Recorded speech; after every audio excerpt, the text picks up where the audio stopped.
হে দেবেন্দ্র, এই চিন্তার কারণ কি বলুন? যে চিন্তা সন্ধ্যার মতো আপনার মুখমণ্ডলের সূর্যকে ঢেকে দিয়েছে। আমার চিন্তার কারণ সূর্যদেব উর্বশী। সূর্যদেব? হ্যাঁ, আর আমি তো ওনাকে বাধা দিতে পারি না। এমন কি কাজ করেছেন সূর্যদেব? দেবী কুন্তিকে একটি পুত্র দিয়ে উনি আমায় সমস্যায় ফেলে দিয়েছেন। দেবী কুন্তিকে তো একটা পুত্র আপনার কৃপাও দিয়েছে হে দেবেন্দ্র। এটাই তো একটা সমস্যা উর্বশী, যেটা আমাকে শান্তিতে থাকতে দিচ্ছে না।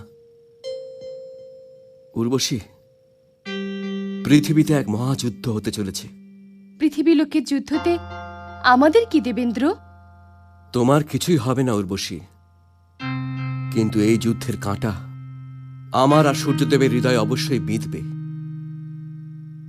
সূর্যপুত্র কর্ণ এই যুদ্ধে এক পক্ষে থাকবে, আর আমার পুত্র অর্জুন অন্য পক্ষে। এটা তো কোনো চিন্তার বিষয়ই হতে পারে না, কারণ অর্জুন সমস্ত দিব্যাস্ত্র নিয়ে গেছে এখান থেকে। ওকে আর কেই বা ক্ষতি করতে পারবে?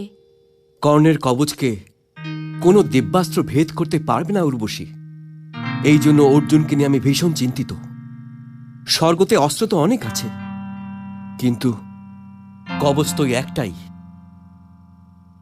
কুণ্ডলের ওই একটাই জোড়া আছে, যাকে দিব্যাস্ত্র প্রণাম করে ফিরে আসবে।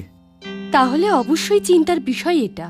আর ওই সূর্যপুত্র পাণ্ডবদের এতটাই ঘৃণা করে, আর বিশেষ করে অর্জুনকে বধ করবার জন্যই যেন ও বেঁচে আছে। যতক্ষণ ওর কাছে ওই কবচ আছে আর ওই কুণ্ডল আছে উর্বশী, ততক্ষণ অর্জুন সুরক্ষিত নয়। কিন্তু এই কবচ আর কুণ্ডল ওর সাথেই আছে দেবেন্দ্র। একটাই উপায় আছে।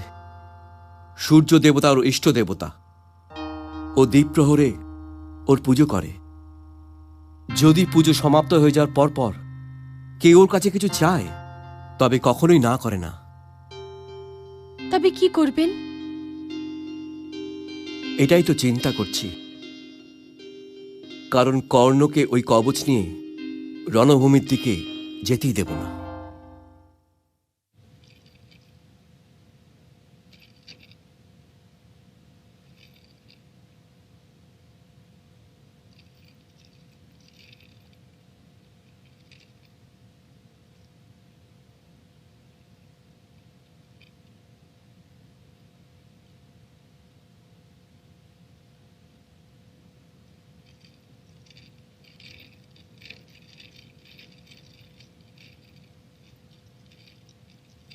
মিত্র,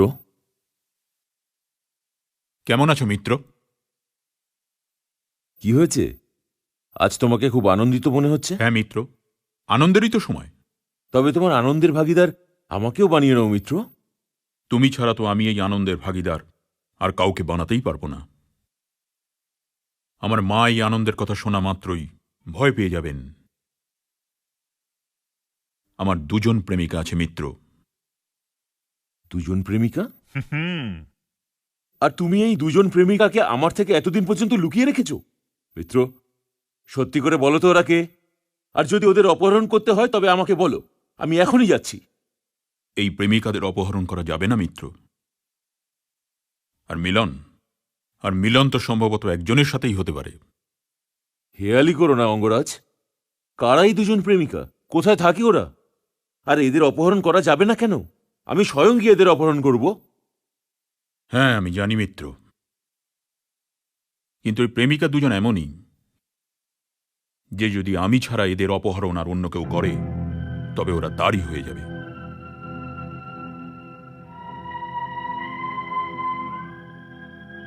আমি বুঝলাম না মিত্র।